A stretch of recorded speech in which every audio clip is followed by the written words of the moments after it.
Good afternoon, everyone. Welcome to our pre-match press conference to preview our game against Sunderland. We'll start off with Alan from Sky. Well, David, we'll start with Seamus, I'm sure. Is he, first of all, the best value for money signing that you've ever made and maybe the Premier League? Well, I don't know about what anybody else would say, but certainly for me, I think he's right up there. But I have to say, you know, I get the praise for it, but I have to praise the recruitment team at that time who went and spotted him in Ireland and brought him over and forced me into doing it, because I think Seamus had been in loan, maybe or not loan, but he'd been in trial, I think, at a couple of clubs before, and we decided to take him, and he's been a great servant to the club. He really has been. And I mean, you couldn't possibly sign anyone for 60,000 these days, could you? No, it's a bit much at that time, maybe we were thinking, but overall, I think the thing about being a manager, you want to bring in players who are going to be good players for your team, and whether they be young players, and you want them, but to stay at the club for 17 years, and you know, I've missed quite a part of Seamus's time here as well, but I think more recently he's been the glue which has kept an awful lot together behind the scenes, and when it's been difficult, he's been the one who's come out and stood up and also made sure that he galvanised the players to keep performing. Don't let the difficult times get them down. So he needs a lot of credit as a human being in what he's done for Everton. I know in recent weeks the European thing has been a bit more difficult than maybe it was a month or so ago. Yeah. How do you look at these next two games, and what do you think you can achieve? Look, we'll treat them no differently. We know that, you know, if we could win the next two games, then we're in with a chance. Maybe if you'd said to me at the start of the season, you said, hey, with 2 games to go, you'll be in with a chance of maybe qualifying for Europe, I've no doubt would have said, well, I'll shake your hand and I'll take that. I think because we've felt a bit closer, things haven't gone particularly well for us in a couple of games. Not all to do with decisions, but quite often we've just not quite had the rub of the green in a couple of games recently. But the players have done great. No complaints from them at all, you know. I must mention that 2 decisions over the last week or so where the KMI have said you should have had different results. How frustrating is that? Because a thank you is no good to you, is it? Sorry, isn't it? No, and I felt on the night, the one against Manchester City, I felt on the night, I went to see Michael Oliver after the game, calmly, and I just said to him, I says, look, I genuinely think this is, you've missed something here. I'm finding it very hard to accept it, you know, referee, 2 linesmen, 4th official, VAR, that none of them would have picked up on it. And I still feel that way. I'm thinking to myself, you know, how is it that the amount of people we've got haven't seen it? And sometimes the referee might not, but that's why the other people around know, whether it be a linesman or whether it be the 4th official, or you would hope would be part of it, part of the team, which gets the right results, and then we'd add in VAR on that as well. So we've had a couple, but we can't do anything about it now. We just have to get on with it. But really disappointing. More disappointing because we've worked really hard this season to try and get in a strong position. And for most of the season, we've been in probably the top half of the league, which I think if you'd said that as well at the start of the season, I'd probably said, thanks very much, I'll take that. Just finally from me, Sunderland, have you been surprised in any way about how they've done this season? By the way, they have done so well. The manager's done a brilliant job at Sunderland. I think the crowd there have been incredible, certainly at the Stadium of Light, and they've done such a good job. I think, you know, they might be a blueprint for a lot of the teams coming up. You spend about 160 million, gives you every opportunity of staying in the Premier League. They done it. Their owners were brave enough to go and take that on and do it. So, and let's be fair, they've been nowhere near the bottom of the league this year. They've been really in strong position all year. Thanks, Al. We'll go to Simon at Premier League Productions. If we just come back to Seamus for a second, in terms of his next step, has he shared that with you? Is there a coaching position here, or what will he? Yeah, we've offered Seamus every job there is, from groundsman to assistant, and you name it. He's had every opportunity. But the thing I admire about Seamus is he wants to keep playing. He wants to keep playing for his country. He's got a couple of games coming up, friendly games coming up during the summertime, which he wants to keep ready for, and he's in good physical condition. And I admire him for it, because he wants to do it, because it would be easy for him just to say, yeah, I've settled down and I'm not going to do it. So there'll always be a desk here for him when his time comes. I've got no doubt about that. And further down the line for him, when eventually he will hang up his boots, even when he's not involved in the squad, you can see all the sort of the mentoring and the instructions that he wants to pass on already. Now he's got that coaching in him, hasn't he? I do, and I think he learnt a lot when he came in from Ireland himself, and he saw, whether it was Phil Neville, Mikel Arteta, he was probably getting the back end of Davy Weir and all the people who were around that time.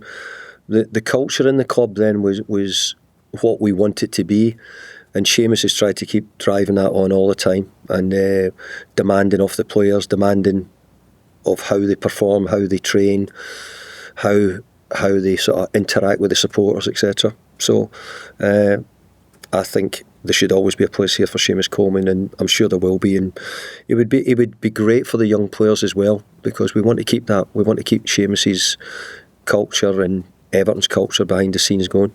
Just in terms of the players who are fit and available, Idrissa was perhaps the only one.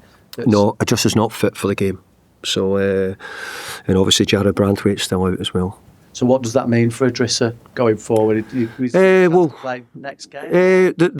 He's back on the grass. He's just not available for this game. So there's an outside chance that he could make Tottenham. So we'll see how that goes.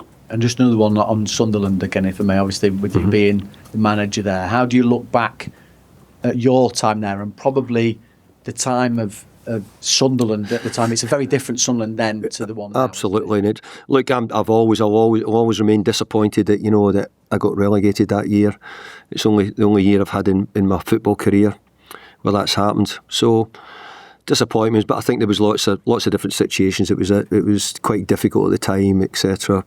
But hey, it happens in the lifetime of a football manager. You're always at risk that you could find yourself at getting a relegation. You're not one that thinks sliding doors and different eras and that sort of thing. Well, look, it was a difficult time, and maybe just the wrong time maybe for me, but it was a difficult time for Sunderland as well. Thank you. Thanks, Simon. We'll go to Julia at Radio Moses. Hi, Julia. Hi, David. Just one on Séamus to start with for me. If you could take one Séamus Coleman quality and give it to all the players you work with, what would that be? It would be his character. His humility. Don't know if that's two. I've given two answers. I've given you, his honest endeavour and his honest opinion, his commitment. So there's probably, I've given you more than one answer there, Julia. But I think all those actions, that might not be. I might not be talking about his football in that. I've come back in the last couple of years. In the main, he's missed most of the games through injury. Since I've really returned, he's back fit and he's available. But he's incredible round the dressing room, and as I said, I wasn't here during the sort of the darker days here, and when points deductions, etc., and difficult times were around. And I think Séamus was probably the one who's tried to keep things going. Will he be given a moment to play in the final home game? Séamus wouldn't want me to say that, because he wouldn't want me to think that way. He would only think it should be getting done if it was right, and that's the way I see it as well. And he thinks the same as me, so that's it. Yeah. It is the final home game, and it's been a historic season moving into a new stadium. How do you feel it's gone with the move and the stadium itself? Are there anything that you particularly like about it or would change? I think it's gone probably as well as we could expect. I think that we started quite well, even though we hadn't got a chance to play in the stadium that often. We did friendly, but we hadn't had much time on the stadium because we were sort of, everything was still getting finished off, etc. But since we've been there, we've enjoyed it. I think there's still probably teething problems if supporters might tell me about outside the stadium or getting to the ground. But overall, I think inside it we've quite enjoyed it. And look, we've done okay there. We've done really well away from home this season, and we've done okay at home. We'd like it to be better, but hopefully time will make that better. It was touched on before about officials making errors and then panels re-looking at it. I know the CEO spoke about it and tried to get some clarity, and you've been asked about it.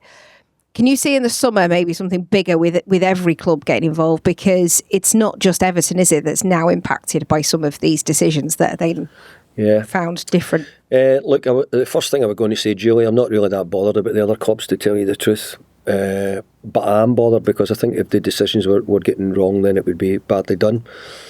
But the impact on us has been big, and I think that they don't particularly like coming out and admitting they were wrong and they've got it wrong. So at least they've owned up to what they was right. So I think when you get that, you accept it. You say, okay, we all can make mistakes, and if they're accepting that they've made mistakes, then we move on and we try and win the last 2 games. Does there have to be a change though, the way it's operating? I think everybody's sort of pretty disappointed with lots of things that have gone on this year. So yeah, I think they're probably going to have to do something. Thank you. Good luck. Thanks, Julia. We'll go to Carl at the Press Association. Hi, Carol. Hi, David. Just to return to 2 subjects in one question, you're obviously losing a vast amount of experience with Seamus in the dressing room. Idrissa, I believe, you have a 1-year option to extend his contract at the end of the season. Does that play into your thinking because you're losing that much experience with Seamus to have someone experience? Well, losing Seamus is a big blow, as we've said. We'll see how we'll talk about Ghana probably in the coming weeks, and that we're on with quite a lot of business behind the scenes. We're trying to be a club which does our stuff quietly. We don't want to be shouting about it. We don't need to talk about it in the media until it's done. So we're trying to go about our business a bit quieter. In terms of, I'm not just generally, in terms of when you're looking at signings, how is experience sort of, how important is it? And is it sometimes underrated when you look at people are always trying to sign the next young thing or the great ties, but people have I actually think that it's coming back a wee bit more in fashion, that people are looking for a bit more, experience, Premier League experience, etc. In the truth, that's been mainly, I know we've bought some young players, but that's really been where we've been looking for even last season. I think you've seen a lot of clubs probably think that way, and I actually see it a bit more in managers as well. I think there's a bit more experienced managers coming back into the game. Look at Martin O'Neill, for example, and Roy Hodgson, stuff like that. So there's a few older generation of managers just sliding back in. Thanks, Carl. Any further questions in the open section before we move on? No? Okay. Cheers. Thank you. Thank you. Thanks, Tim. Thanks again, Dave.